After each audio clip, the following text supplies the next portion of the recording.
سورۃ البقرہ آیت نمبر 152۔ فاذکرونی اذکرکم واشکروا لی ولا تکفرون۔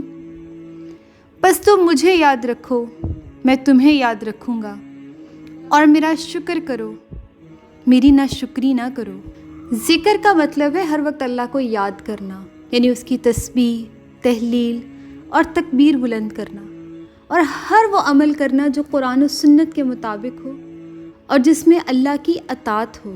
اور شکر کا مطلب ہے کہ اللہ کی دی ہوئی توانائیوں کا، قوتوں کا صحیح استعمال کرنا، یعنی کہ اللہ تعالیٰ کی اطاعت میں صرف کرنا۔ شکر دراصل ایک مقناطیس کی طرح کام کرتا ہے، ایک کے بعد ایک نعمت کو کھینچ کر لاتا ہے۔ ہمیں ایک نعمت ملتی ہے، ہم اللہ کا شکر ادا کرتے ہیں تو وہ دوسری نعمت کو کھینچ کر لاتا ہے۔ دوسری ملتی ہے تو ہم اللہ کا شکر ادا کریں، وہ تیسری نعمت کو کھینچ کر لاتا ہے۔ اگر ہم چاہتے ہیں کہ ہماری زندگی میں نعمتیں برقرار رہیں، ہم نعمتوں کے زوال سے بچیں، تو کثرت سے اللہ تعالیٰ کا شکر ادا کریں۔ اور اللہ تعالیٰ کی دی ہوئی صلاحیتوں اور نعمتوں کا صحیح استعمال نہ کرنا یا اللہ کی نافرمانی کے کاموں میں استعمال کرنا دراصل اللہ تعالیٰ کی ناشکری ہے اور کفران نعمت ہے۔ یہ آیت در حقیقت اللہ تعالیٰ اور اس کے بندے کے درمیان ایک بہت بڑا معاہدہ ہے۔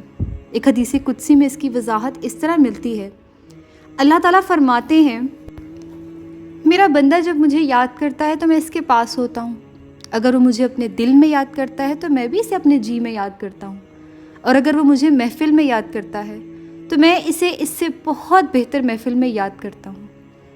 اللہ کی محفل تو بہت بلند و بالا ہے، وہ ملائے اعلیٰ یعنی فرشتوں کی اور مقربین کی محفل ہے۔ اس حوالے سے امام مسلم نے ابو سعید خدری اور ابو ہریرہ رضی اللہ تعالیٰ عنہما سے روایت کی ہے، ان دونوں نے رسول اللہ صلی اللہ علیہ وآلہ وسلم کے بارے میں گواہی دی کہ آپ نے فرمایا، جب کوئی جماعت اللہ کا ذکر کرنے کے لیے بیٹھتی ہے تو فرشتے انہیں گھیرے میں لے لیتے ہیں، رحمت انہیں ڈھانک لیتی ہے، ان پر سکون اور اطمینان نازل ہوتا ہے، اور اللہ انہیں اپنے پاس رہنے والوں کے درمیان یاد کرتا ہے۔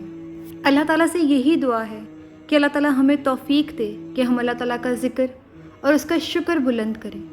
اللہ تعالیٰ ہمیں توفیق دے کہ ہم وہ عمل کر سکیں جو خالص اللہ کی رضا کے لیے ہو اور نبی اکرم صلی اللہ علیہ وآلہ وسلم کی سنت کے عین مطابق ہو۔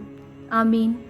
سبحانک اللہم و بحمدک، اشہد ان لا الہ الا انت، استغفرک نستغفرک و نتوب الیک۔